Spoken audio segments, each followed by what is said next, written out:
प्रधानमंत्री नरेंद्र मोदी ने अपने तीसरे कार्यकाल के 100 दिन पूरे कर लिए हैं। 100 दिनों की बात हम इसलिए कर रहे हैं क्योंकि पीएम मोदी ने लोकसभा चुनाव के दौरान बार बार कहा था कि उन्होंने 100 दिनों का रोड मैप पहले से तैयार रखा है।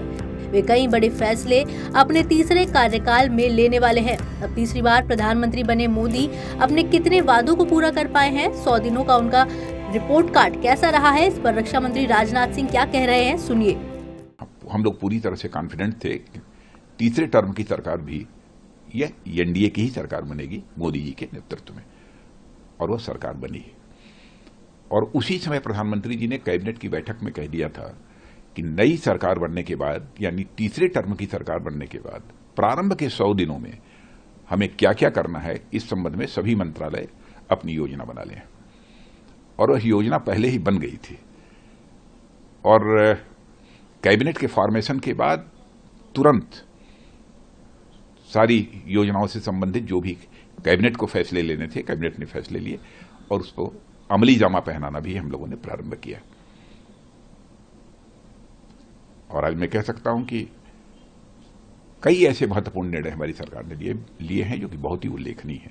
जैसे 7 लाख रुपए से ऊपर की 7 लाख रुपए तक की जिनकी आमदनी है उनको इनकम टैक्स का एग्जम्पशन दिया है। यूनिफाइड पेंशन स्कीम लागू की है।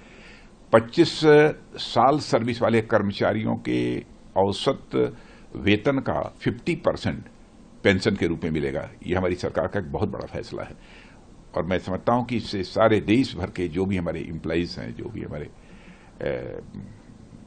विभिन्न सेवाओं में जो लगे हुए हैं लोग, उनको बहुत बड़ी इससे राहत मिलेगी। सरकारी सेवाओं में लगे लोगों को 1 रैंक 1 पेंशन का तीसरा संस्करण भी हम लोगों ने लागू किया है। अपने हमारे जो रिटायर्ड हमारे सैनिक हैं, सैनिक अधिकारी हैं, और साथ ही प्रधानमंत्री आवास योजना 3 करोड़ और अधिक बनाने का लक्ष्य हम लोगों ने निर्धारित किया है। 1 करोड़ शहरी और 2 करोड़ ऐसे ग्रामीण।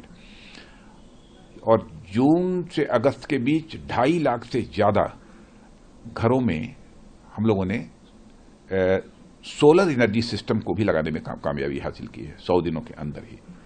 स्टार्टअप्स के लिए जो एंजल टैक्स होता था उसको हम लोगों ने समाप्त कर दिया। मुद्रा ऋण जो पहले 10 लाख रुपए तक मिलता था उसको बढ़ाकर हम लोगों ने 20 लाख रुपए भी कर दिया है। बता दें, सरकार का दावा है कि पिछले 100 दिनों में उसने करीब 3 लाख करोड़ रुपए के प्रोजेक्ट्स को मंजूरी दी है। इनमें से ज्यादातर प्रोजेक्ट्स रोड, रेलवे, पोर्ट्स और एयरवेज से जुड़े हैं। सरकारी सूत्रों का दावा है कि कैपिटल एक्सपेंडिचर बढ़ाकर 11.11 लाख करोड़ रुपए कर दिया है, जिससे बड़ी संख्या में लोगों को रोजगार मिलने की उम्मीद है।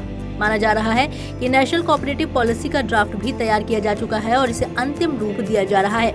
इसे जल्द ही लॉन्च कर दिया जाएगा। साथ ही पिछले 100 दिनों में सरकार ने कृषि क्षेत्र के लिए भी कई अहम फैसले लिए हैं।